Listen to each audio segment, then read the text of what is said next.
Oh, yeah. Here we go.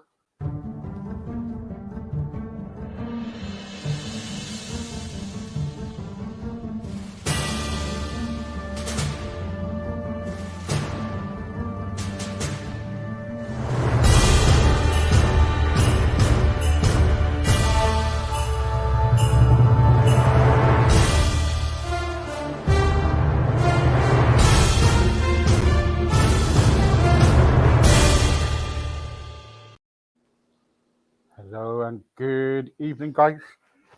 Welcome back again. This is my sixth show today, and I'm ready to drop. So here we go. Hello, how are you? I'm good. How are you? I'm fine. Thank you It very much sounds for like you've had a long day. a long day. You can call it a long day. You can call it a long day. Last week we were talking about what's been happening with yourself and everything, and the story about you. And can you remind everybody who you are, all right, and tell them a bit about yourself? Sure, I'd love to. Yeah, my name is Emily Rawlings. About 5 years ago, I have basically worked myself into complete exhaustion and really wasn't able to get out of bed much for about 6 months. That was in 2016. And then I decided to try and figure out what had happened and how I got to that place. And so I dedicated 2017 to understanding myself more and what had happened. And the interesting thing that happened in 2017 was that I accidentally found out about the present moment.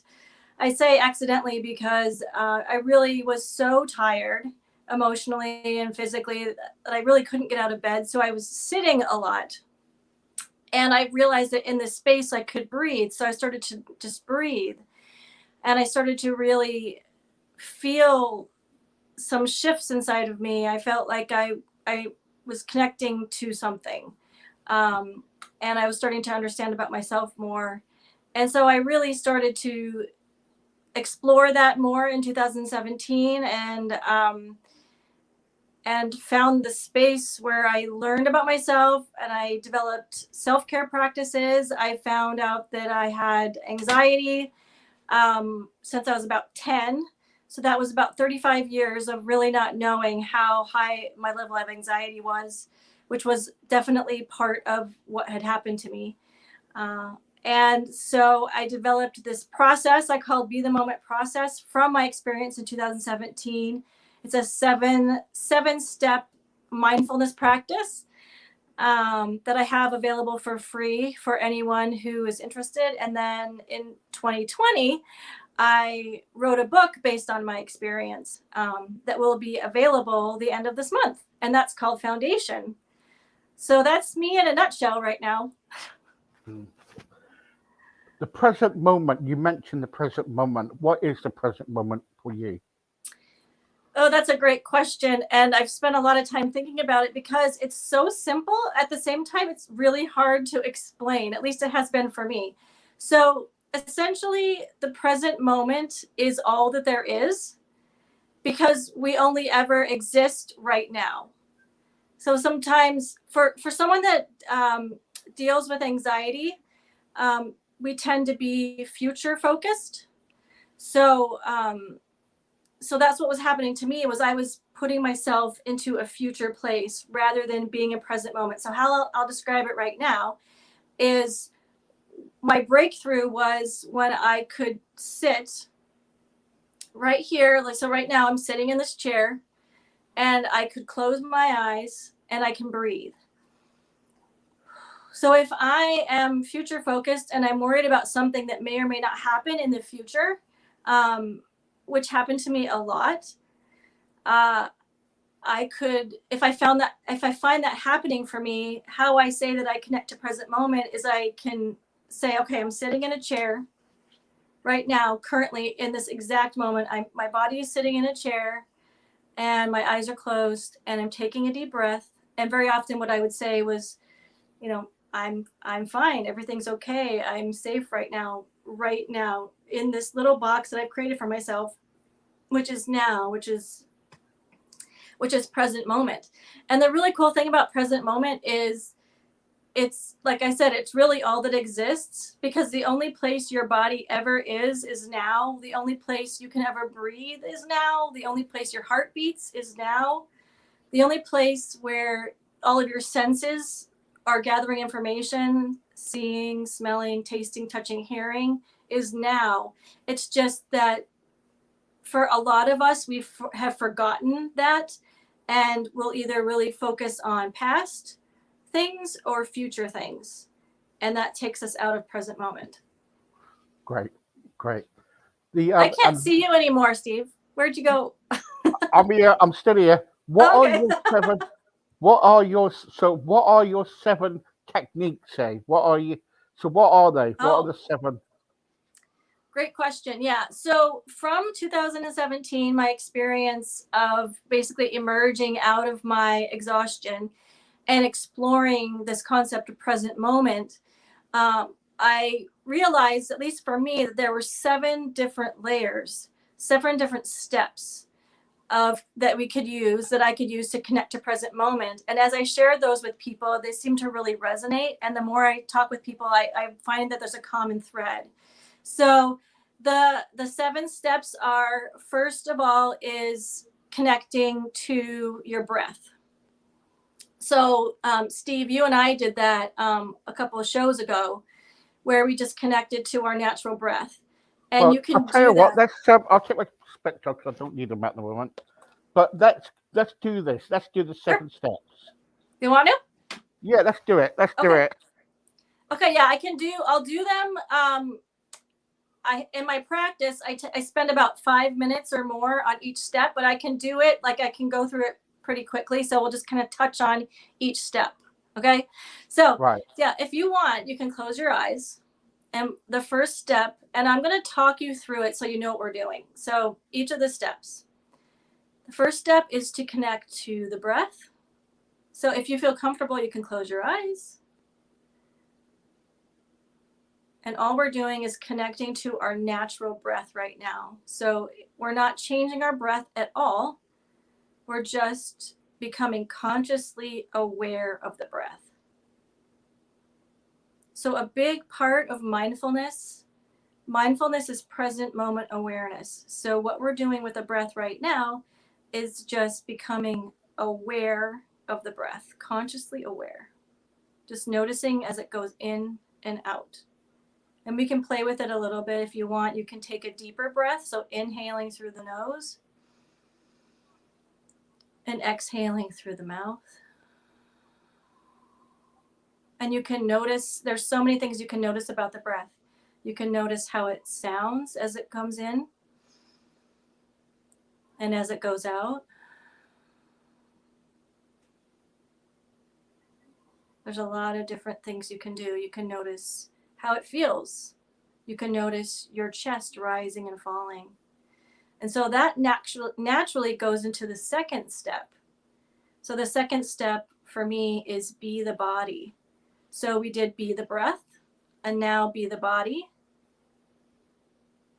So what we do for that is you can notice, like I said, how your chest now is rising and falling with the deeper breaths. And you can continue with the deeper breaths if you like, or you can allow your breath to return to its natural rhythm as we shift focus and shift awareness to the body. So one of the great ways to become consciously aware of your body in this present moment is to notice the position of your body. So right now I'm sitting in a hard wooden chair. So I'm just going to notice how that feels, how it feels for my body to be connected to the wooden chair. And like Steve, looks like you're sitting on a soft couch. So you'll notice how that feels to be sitting on something soft. And there's a lot of different layers to the body awareness. We could go into the senses. So what are we hearing? What are we smelling? There's a lot of different things that we can do. So that's the second layer. The third layer is to be nature. So for that one, I'll just walk you through it. So the idea is you can either be outside and being in the sunshine, taking a walking meditation, but you can also do it inside. You can, maybe you have a plant, maybe you have a dog or a cat, and you can just spend time with them, just observing them and being in the space with them in the present moment. What I do when I'm leading my mindfulness practice of Be the Moment, when I'm doing it like on a Zoom or online somehow, I have recorded a stream that's by my house that has a little waterfall. And so I'll play that for a couple of minutes, and you can just listen to the sound of the water. Being observant and aware of anything in nature is a really good way to connect to present moment. So that's a really good way. And then the fourth way is to be your thoughts. So this is a good one. If you've opened your, I opened my eyes to talk just now. So if you want, you can close your eyes. The amazing thing about thoughts is we have 60 or 70,000 thoughts a day. We have so many thoughts. And very often, many of us, and I was one of them, was controlled and let my thoughts, I guess, control me. I let my thoughts dictate what I felt, what I did. And I actually was diagnosed with OCD, of persistent negative thoughts. So I had, and a lot of us have negative self-talk. It's something that I really hear that's very common. So for this next step, we create space for our thoughts. So rather than thinking the thought and accepting it as 100% true, we actually create a space. So if you want right now, you can close your eyes again. If you had them opened, and you just let your thoughts come up. Now, they may or may not, because now that we're focusing on them, this is a little bit of a practice that takes a while. But the practice is, and this took me a while, this took me a few months to really understand it. The practice is, when a thought comes up,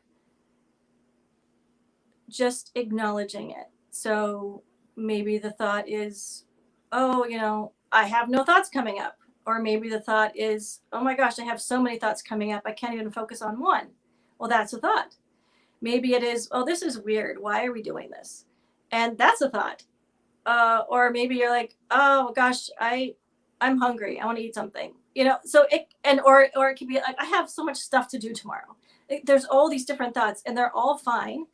And so we're just going to let them come up, and we're just going to see them. We're just going to say, okay, yep, that was a thought. Yep, that was a thought. Okay. And for me, I actually imagine that they're sort of in a little thought bubble. They're actually coming up as a little thought bubble. But for people, that can be different things. And the amazing thing about this is that it gives you space between when you're thinking the thought and then having a reaction to the thought. So this one is a practice. Like I said, it can take a while. And then this one moves very beautifully into the next layer, which is be your emotions. So what happens when we think a thought is there is an emotional reaction to the thought. But if we found space for the thought, then we might be able to find space for our emotions as well.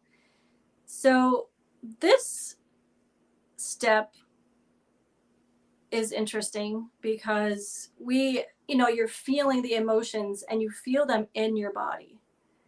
So you actually have some sort of, that's why we say we're feeling it. We're physically feeling the emotion in our body. And it's very scientific. There's chemical reactions in the brain, and then, there's these hormones released and all these different things that make us feel certain ways in our body. So right now, what you can do is just take a moment, and let's just take a deep breath.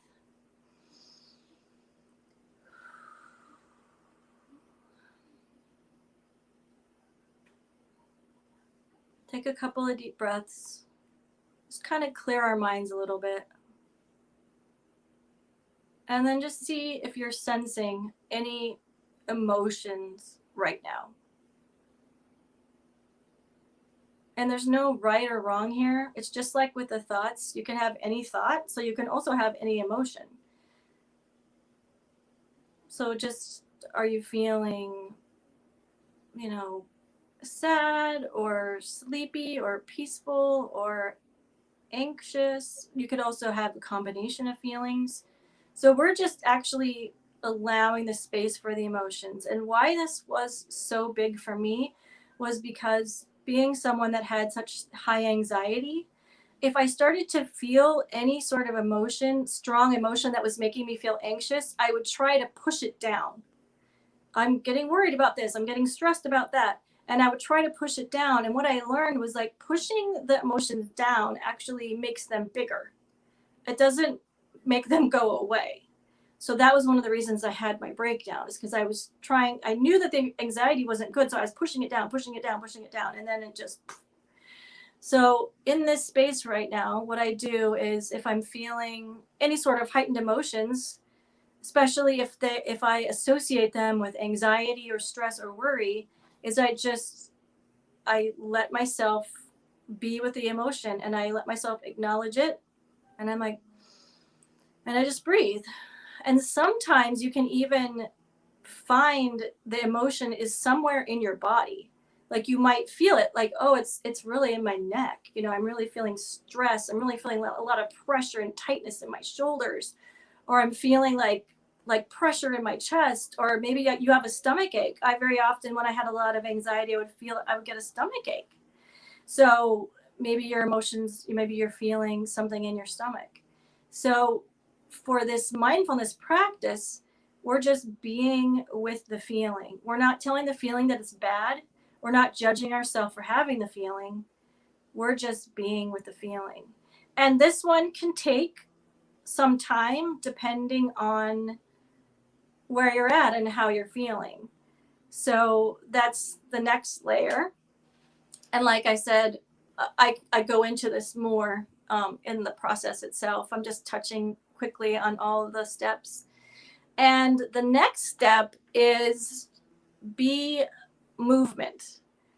So what I found, especially if you have emotions that are quite agitating, so very, emotions are energy. And so a great way to get those emotions moving was, we don't want to stuff them down. We want to acknowledge them, and then we want to move them out. So one of the great ways to do that is actually through moving. So very often, so for this step, what you can do is you can sit. My chair's crickety and loud.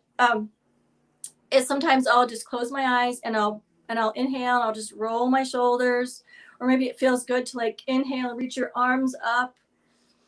You can move. So you can do this sitting down, but it's also, if you're really agitated, like going on a kind of a very active walk, or if you like dancing, like turning on some music and dancing. That's why movement is so good for your body, because it's moving that energy, and it's also producing really helpful hormones and chemicals in your body too. So that's the next step, is to be movement. And that just means move your body in a way that helps you to find relief. And the beautiful thing about being movement, well, all of these steps, is you can only do them now in the present moment. So you can only breathe now. You can only connect to your senses now. You can only acknowledge your thoughts now. You can only observe nature now. You can only feel your feelings now. You can only move your body now. I mean, you can imagine moving your body, but actually moving your body can only happen now in present moment. And then those all lead up to the final step. The final step is what I call be eternal. So something really magical happened to me when I accidentally, quote unquote, accidentally connected to the present moment, was I found myself sort of slipping into this space. And I call it present moment, but I also believe that it's more than that. It's almost like you're slipping out of linear time. And so I don't know if this has ever happened to any of you, but but we could sometimes call it like being in the zone, or being, being inspired, or, I don't know. I like being in the zone. I don't know if that's an American phrase or not, but the whole idea, like you're in this space and you're like, everything is happening, everything is flowing. Like if you are watching, a professional athlete doing something, and everything is working for them, and they're on fire, they're having like playing the game of their lives, doing something, and they're just at the top of their game and everything's working for them. It's like they're tapped into something, like they've accessed something really special. Or say, you're a creative person and you're painting a painting and you lose track of time, or you're doing something that you love, whatever it is, and you just have lost track of time. It happens a lot when we're children too. And actually, that was one of the steps, is be a child. So we can talk about that now too, because we're in the final step. Um, and this actually goes really well with the be eternal. So I want to revisit the be a child. So the reason why I came up with that one is because I remembered one of my favorite things to do when I was a kid was lay in the sunshine on the carpet inside of my house. So we had this rug, we had this carpet, and these big windows, and I would lay down in the sunshine at who knows for how long, and I would just lose track of time. And so it's the whole idea of when we're a child, we're playing and we don't have a care in the world, and we don't have any awareness of time.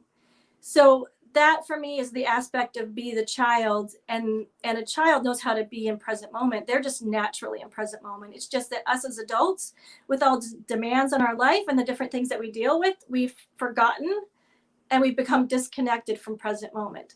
So as a child, we do that, and then that brings us, like I said, to the final piece, which is be eternal, which I believe is what a child is. It's that space of where you've forgotten about time, where you're doing something that where you've just lost yourself. And so, and us as adults, so I'll speak for myself, I just was not in that space at all. I was completely always thinking about time, always thinking about the next thing I had to do, always thinking that I had too much stuff that I had to do. I'm never going to get it all done, and all those things. So really taking myself out of present moment into this other space of worry. And so those are the 7 steps. Um, And well done. Well yeah. done. So if you have any questions, let me know. I went through that pretty fast. Yeah, you did go. But I quite enjoyed that. I was calm, but then I started falling asleep. So, eh, And that's every fine I too. remember, I remember one day, we had somebody on, and they were doing like, I can't remember what it's called, some sort of healing or something like that. And they said, right, imagine that, you're being there, our hands on you and you're healing, and I want you to calm and like that. And I'm thinking, right. And next minute, it was like this music was in the background, and all of a sudden, it was like, then you have to do these exercises, and it was going.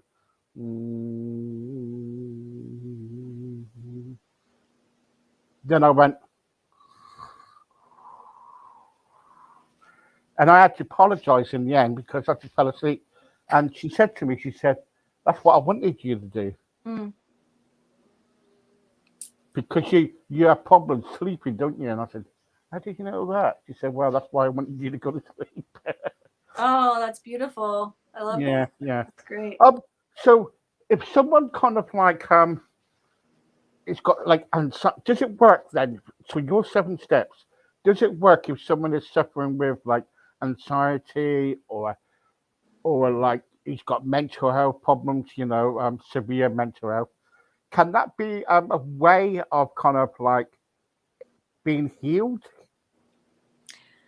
It depends on the person. And I always say that if you have an extreme situation going on, make sure to seek a professional's help, whether it's a doctor or a psychologist, psychiatrist, and all those types of things.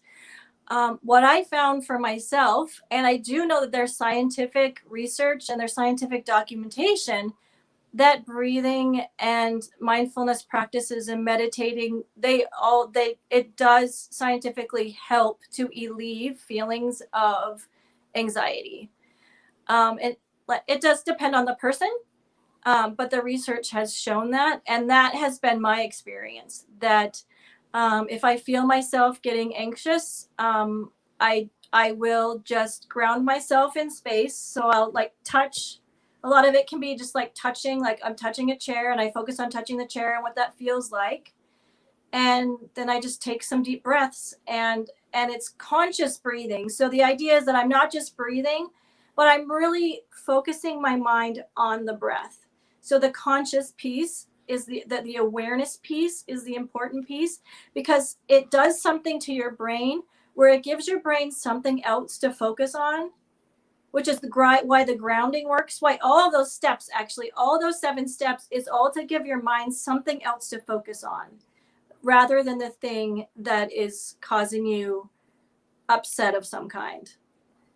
Right. Okay. Good. Good. Let's get to some. Let's get to some questions here. Sure. All right. Hi, Emily.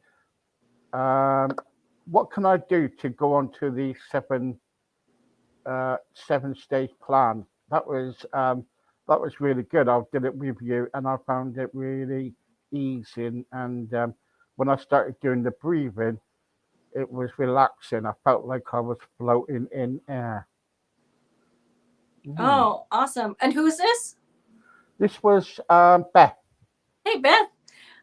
Great question. Yeah, if you go to my website, which is emilierawlings.com, there'll be the Be the Moment process, and you can click right on there, and you'll be able to get to it. It's free, and it's it's me leading you through the process. And they also have a little worksheet even that you can write notes on and all sorts of stuff.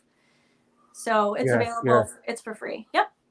Don't play noughts and crosses on the worksheet, so please. Um, sorry. Uh, just, what else we got? Rob wants to know. And I've got anxiety. All the exercises that you do, are they? What's it? Are they okay to do? And how long will it take to get rid of my anxiety? That's a good question, really, isn't it? Yeah, the reason why I have 7 steps is because you can do any one of those if it's the one that really connected to you and worked for you. So like I said, I my entry point is always to become connected to where I am in space. So I'll touch something and then I'll breathe. That's always where the entry point for me. But for different people it can be different things. And sometimes I'll find relief just taking a few breaths. So maybe I take 3 breaths, and maybe it takes me 20 seconds. And sometimes it takes longer. So maybe I want to breathe. And sometimes I'll even set a timer, like I'll breathe for 5 minutes. And there's lots of different ways to breathe too. I just touched upon a couple of them really briefly, because there's a lot of different breathing practices. And as far as how long it takes, it really depends on the person, and it depends on which different step works for you. Like for some people, going out for a really vigorous 5, 10, 15-minute walk is really helpful for them. I actually have a friend that he'll just shake. He'll just shake like for and that's part of being a child, right? It actually plays into it. Is like, if we can like not be super self-conscious and care anymore. I mean, I don't really do that in public, but like you can just like shake and let the energy out and move the energy. So it really depends on the person how long it takes, but I really do encourage you to approach this as a child, to be really playful and to be gentle with yourself, and to also look at it as an experiment.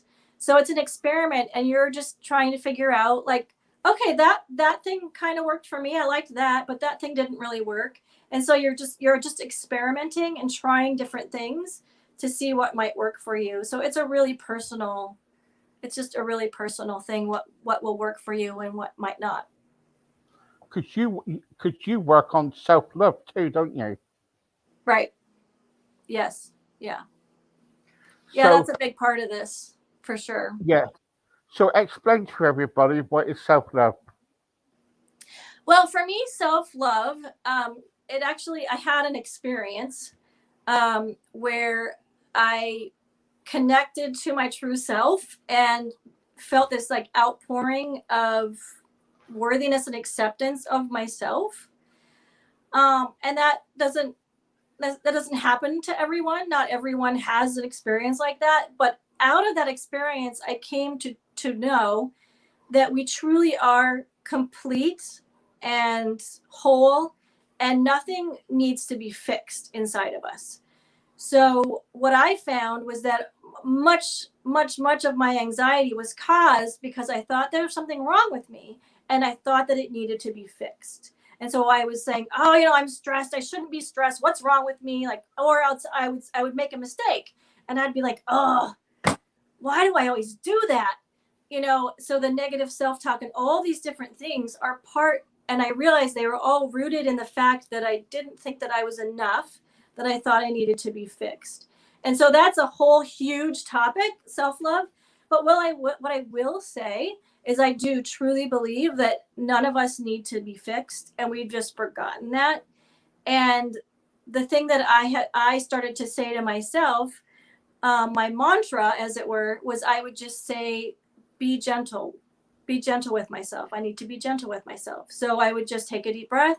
When I would start to judge myself and get down on myself and criticize myself, or let other people criticize me and I believe their criticism, I would just say, okay, I'm going to be gentle with myself. I'm going to be kind to myself. So what I imagined was, imagine that you're out in public and you see someone talking to a child, and the child is young, and so they're pretty helpless, they're pretty vulnerable. And what if that person was saying, you you always do this, what's wrong with you? Why are you like this? If we saw that happening, we would think that that wasn't good, that wasn't okay, and we actually might say something to the adult. We might say, it's I really shouldn't be talking to the child that way. Well, imagine if it's you and you're talking to yourself, your inner child, you're talking to yourself that way. Um, there are things that we would not tolerate other people saying to another person that we somehow seem fine to be saying to ourselves. So what I started to do was look at myself as that I was talking to as a little child, and I would say, would it be okay if I heard someone else saying that to a little child? Why am I saying that to myself? Why am I saying that to me? Why am I saying, what's wrong with you? Why can't you figure this out? Why do you always do this? Like you're so weird. No one else is like you. I mean, that was one of the big things for me, was like, no one is like you. And so that really helped me to change my thinking on how that I talk to myself. What would you like with your children then when you had the anxiety and when you were having problems? What were you like with your children? Were you did you want to know them, or did you just turn your back on them and thinking, I got anxiety, not now. Right. Well, at the time when I was raising my kids, I didn't know that I had not been diagnosed with anxiety. So I would get overwhelmed very easily. And that wasn't so much, like, for me, it wasn't so much anger, but it was frustration. And I would cry. I would cry a lot. And what I did do that I think was a good thing was that I would sometimes, say, okay, I need to just like go in my bedroom for a few minutes. I need a little space. I need to like remove myself from the situation. Mm, And that did give me a little relief. Um, but it was stressful. It was mm, stressful, and it wasn't until my kids were a little older that I knew that what was happening. And And most of the time, honestly, my kids were worried about me, and they were trying to take care of me because I was upset. I was stressed out, because I wouldn't really get angry at them. I would just cry. And so they would be like, oh, something's wrong with mom. We need to make her better. Yeah. So that was how it affected my kids. Yeah. Yeah. How old are your children now? They're grown up now, are they? Yep. Yep. 28 and 25. And So, 25. And if you are, do you still suffer with anxiety? I would say that I still have tendencies to, I'm pretty sensitive. So I do have tendencies to worry and get overwhelmed and things. But now that I have these tools and these practices, I really, most of the time, I'm able to reset myself and clear my mind with the practices I shared today. And so I would say that I don't have anxiety anymore. I haven't actually gotten tested from a psychologist to find out if I actually do, but I don't think that I would say that I don't suffer with it anymore because I have tools that work for me. Well done. And if anybody's listening out there, what advice would you give them? Yeah, if they're suffering from anxiety, Yep. Yep. yeah. Well, I would tell you right now, you're not alone. Um, I I have suffered myself. And if you are feeling like you have extreme anxiety and you haven't, I would strongly encourage you to seek some sort of help. And if you're not able to do that, what I have recommended people do is they find someone there in their life and they say, hey, I think I'm having a lot of anxiety, but I'm overwhelmed to even know what to do about it. And maybe seek out and see if someone in your life can help you to find some help. If your anxiety, you feel like it's moderate and it might be manageable by these practices, I would say to do what I do, which is do a micro moment. So a micro moment is what it sounds like. It's just taking a moment to breathe and to ground yourself and to do any of the steps. Maybe it's to allow your thoughts. Maybe it's to play like a child for 5 minutes. Maybe it's just to go out in nature. And it can literally be like, I'm calling it a micro moment because it can be a short amount of time. And what I was doing was I was stringing these little micro moments together throughout the day. And I was realizing that I was finding relief. So you can do it while you're walking, you can do it while you're driving, you can do it while you're working. You can fit it into your life and just breathe and it can make a difference. So there is hope, I promise. How about like kind of like relationships or in your married life? Because sometimes us men sometimes can be a pain in the rear.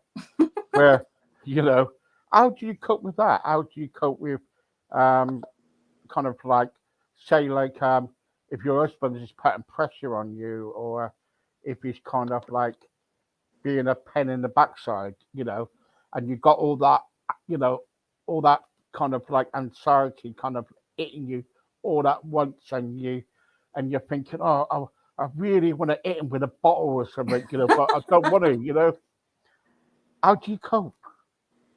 Yeah, well, so now because he and I have worked through this together now for about the past 5 years, it's a little different now. So my hair is really bothering me. Sorry. Okay, there we go. Um, he so if there is something that is happening and I don't feel comfortable in a situation, or I'm not feeling like I want to have a conversation right now. Like maybe he's like wanting to talk to me about something that is like intense, or we're having a disagreement. Um, I'm fine having that conversation. So I'll feel like I have the energy, I have the bandwidth, emotionally I'm able to have the conversation. So that's fine. We'll have the discussion. If for some reason he brings something up, or I even do, like it happens with him too, like I'll say, and what's happened too is we'll say to each other, I want to talk about this right now. Um, how do you feel about talking about it right now? So you're actually having a conversation with the person, and you're saying, you know, this is important to me. I'm concerned about this, or this really upset me. I want to talk to you about it. Do you feel like we can talk about it right now? And if he asks me that question and I say, you know, yeah, sure, yeah, fine, well, let's talk about it. But there might be times when he asks me and I'm like, actually, no, like I had a hard day. I'm really tired. I don't feel like I'm able to have that conversation with you right now. And then we'll say, okay, so we'll talk about it, you know, tomorrow at a certain time or whatever. So we're actually having a conversation about having the conversation rather than just launching into it, which was very often what would happen.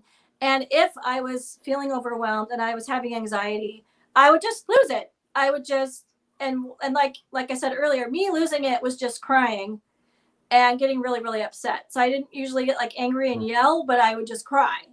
And it became not a very productive conversation. So we ask for permission basically, and if we're able to, we can. If we're not, we basically say, okay, we'll talk at another time about this. Brilliant. There you go, guys. Thank you very much for watching. Thank you Thanks, very much. everybody. That was brilliant. That was really good. Okay. Any questions? Please leave them to me in my email or contact Emilie yourself. She's on Facebook, and go and get a book. Go and have a look on her website. She's got plenty on there. Really good. I was looking at it today. It's really, really good website. So, and also, guys, don't forget to join me tomorrow. We've got more tomorrow, and the rest of the week we got some exciting people coming, guests coming. So I am totally over the moon for that. So in the meantime, I'm off to bed because I'm going to take Tigger with me. I think because you know just now when Emilie said sometimes be a child. Well, Yeah. there you go. My friend is here. Um, this is Tigger the tiger. I think he's gonna. I think he's gonna come. I think we're going to. I'm going Aw, to lie down in a minute and put myself to sleep. I love it. That's great. But anyway, guys, thank you very much once again, and good night. Thanks, Bye bye. everybody. Bye. Bye.